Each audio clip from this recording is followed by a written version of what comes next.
The morning had dawned clear and cold, with a crispness that hinted at the end of summer. They set forth at daybreak to see a man beheaded, 20 in all, and Bran rode among them, nervous with excitement. This was the first time he had been deemed old enough to go with his lord father and his brothers to see the king's justice done. It was the 9th year of summer, and the 7th of Bran's life. The man had been taken outside a small holdfast in the hills. Robb thought he was a wildling, his sword sworn to Mance Rayder, the king beyond the wall. It made Bran's skin prickle to think of it. He remembered the hearth tales Old Nan had told them. The wildlings were cruel men, she said, slavers and slayers and thieves. They consorted with giants and ghouls, stole girl children in the dead of night, and drank blood from polished horns. And their women lay with the others in the long night to sire terrible half-human children. But the man they found bound hand and foot to the holdfast wall awaiting the king's justice was old and scrawny, not much taller than Robb. He had lost both ears and a finger to frostbite. He was dressed all in black, the same as a brother of the Night's Watch, except that his furs were ragged and greasy.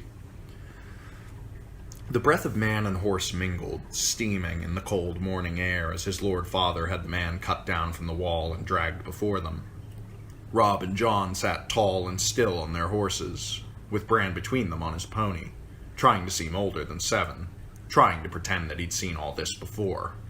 A faint wind blew through the holdfast gate. Over their heads flapped the banner of the Starks of Winterfell, a gray direwolf racing across an ice-white field. Bran's father sat solemnly on his horse, long brown hair stirring in the wind. His closely trimmed beard was shot with white, making him look older than his 35 years.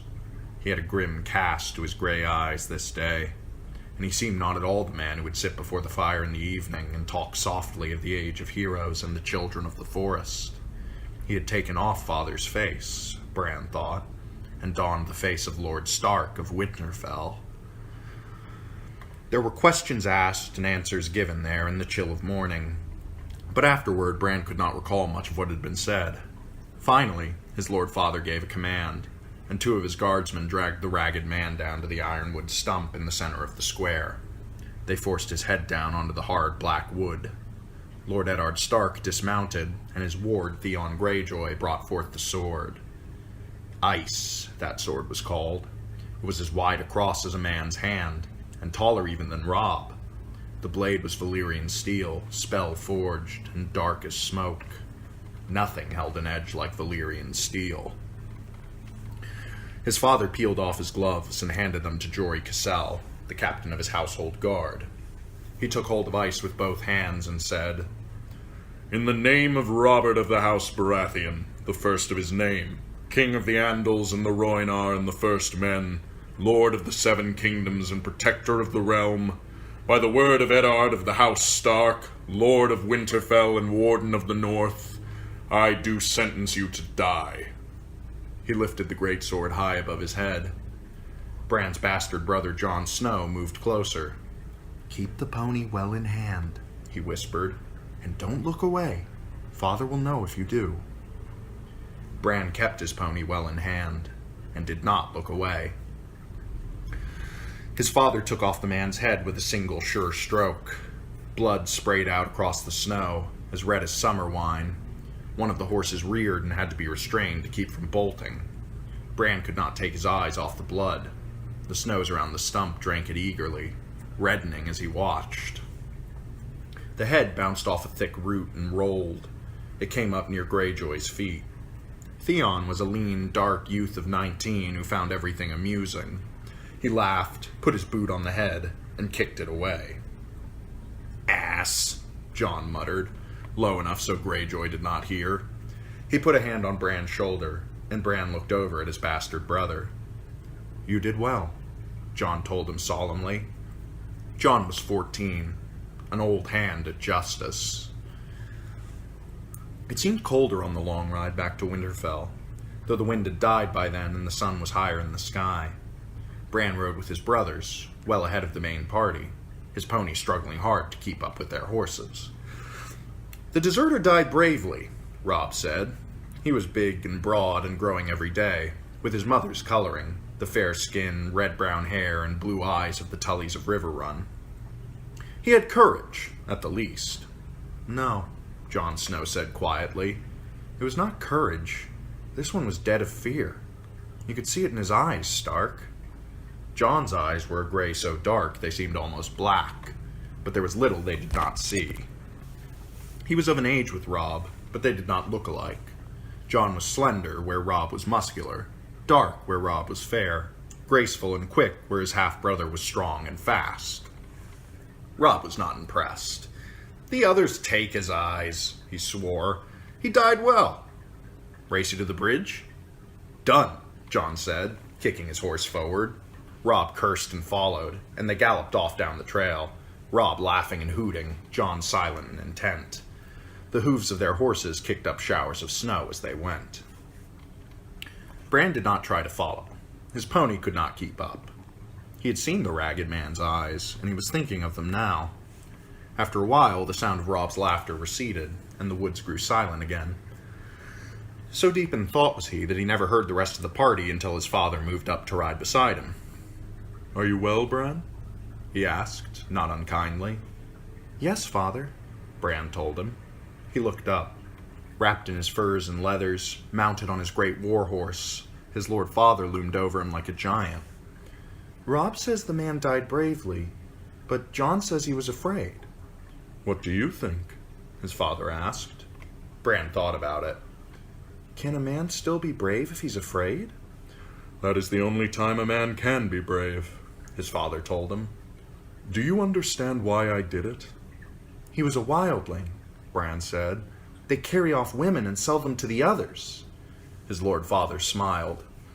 "Old Nan has been telling you stories again.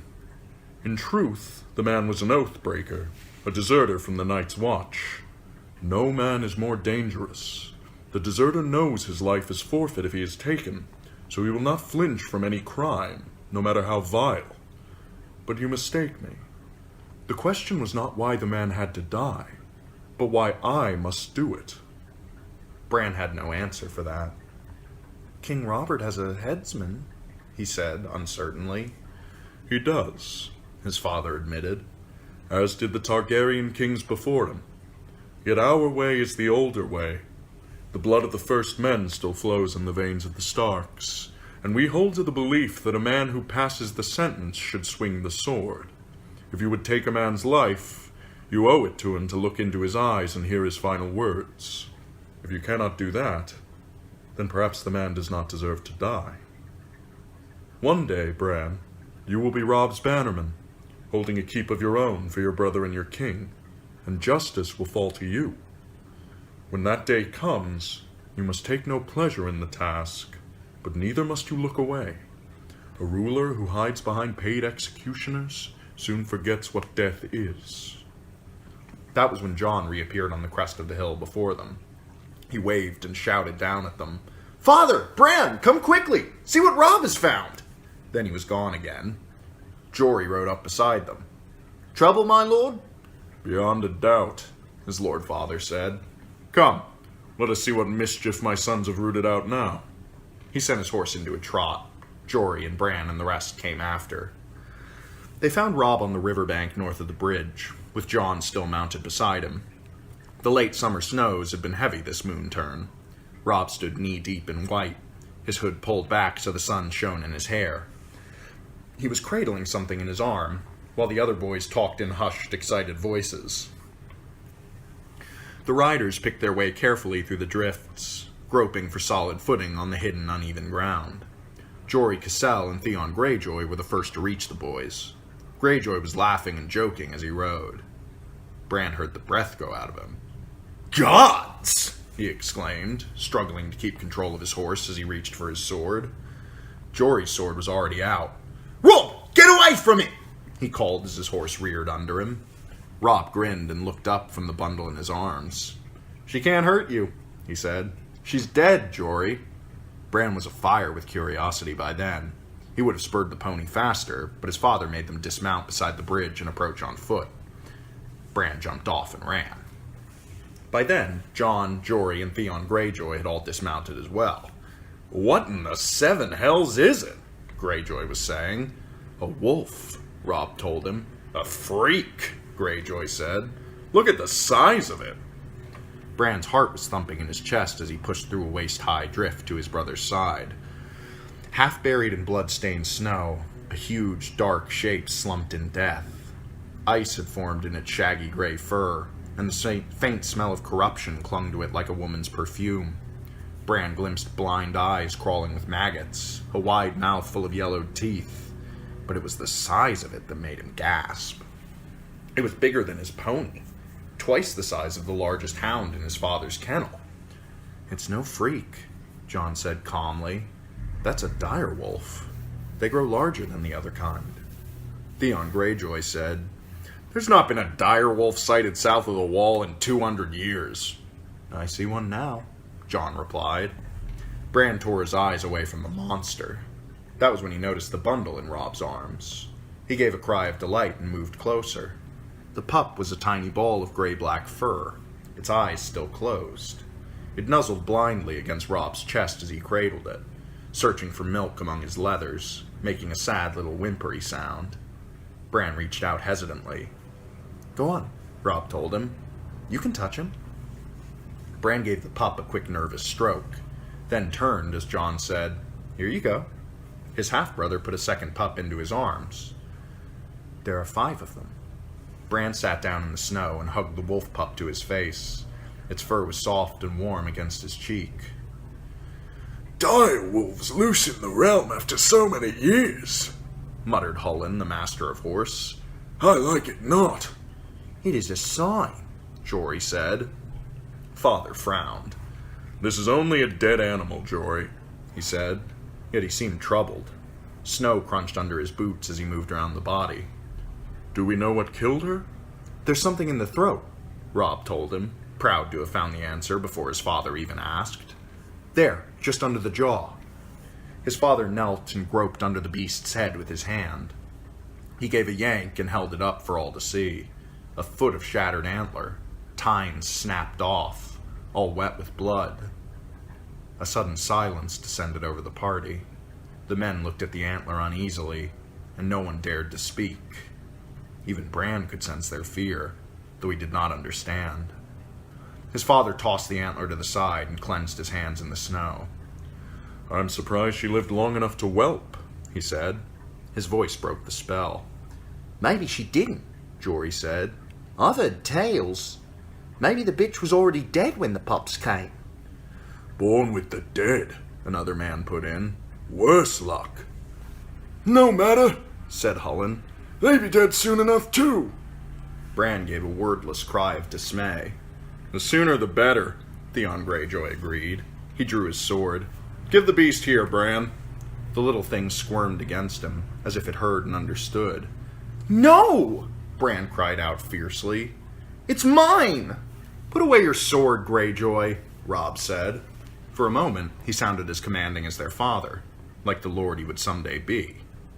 We will keep these pups. You cannot do that, boy, said Harwin, who was Hullen's son.